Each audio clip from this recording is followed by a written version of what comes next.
Hey everyone, and welcome back to my channel, Dyslexia Unfiltered. And today I thought I would talk to you about the troubles, anxiety of reading in a classroom. So if you guys all remember back in elementary school or middle school or maybe in high school, and the teacher would say, all right, we're going to do popcorn reading, or we're going to have everyone read, and one by one each person does a paragraph.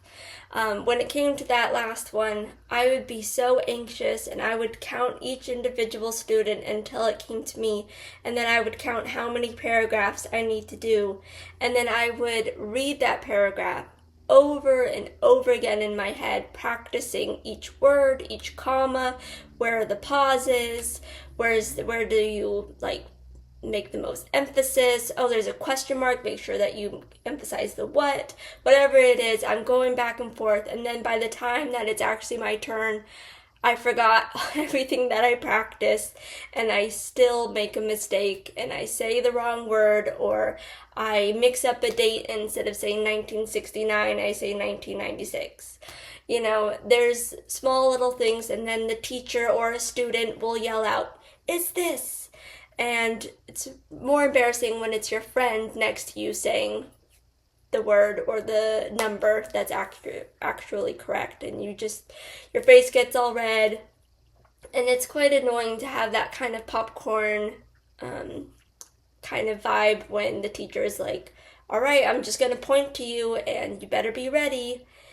In this scenario, I would read the whole thing. I would just go back and forth. Okay, there could be this paragraph. Okay, we're done with that paragraph. Now I would basically be preparing myself for the next paragraph, whatever it was, which is always troubling because you're not paying attention to the teacher or to the student and really where they are and things. So you're just hoping that the timing fits. The teacher picks the perfect paragraph, which is the smallest one or the easiest to read. It's always difficult when there's like a name, because names don't go with the rules of English, or it's a whole nother language that I feel like they sprinkle in. Of course not, but it just feels that way. Also, I found so annoying in schools is when they would say, okay, partner up and we'll read. My friend group was basically the best readers, the best spellers, and then I was just like this awkward person that was always asking my friend, how do you spell, I don't know why the word monopoly comes to mind, but like, how do you spell monopoly? I was trying to think of the name, Napoleon, and for some reason the word monopoly came instead. But like, how do you spell Napoleon? Anyway, and they would say, okay, let's partner up. And my friends never wanted to be with me. They hated when I would read out loud because I was so slow, and they wanted to be done with it. I didn't want to read also because it was just embarrassing how slow I am compared to my friends right next to me. It was this awkward kind of dance that we would play. So anyways, I find that part is really annoying in a classroom when you're having to read out loud, whether it's in a small group or in front of the class. Your anxiety like doubles, which means that you're probably not reading right. You're not seeing right, and you're sweating and your palms are going, not to mention that your crush is just right behind you, which makes it double times worse.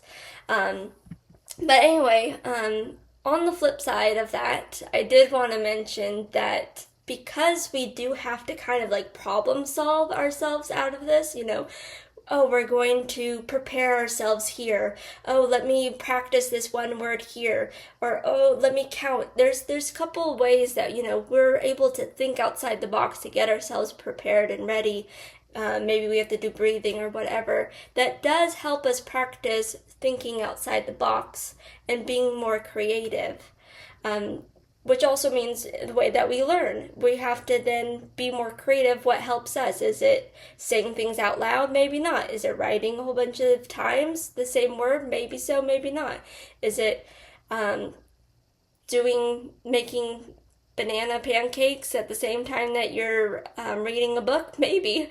We have to be creative to know the way that we learn the way that we can speak in front of an audience.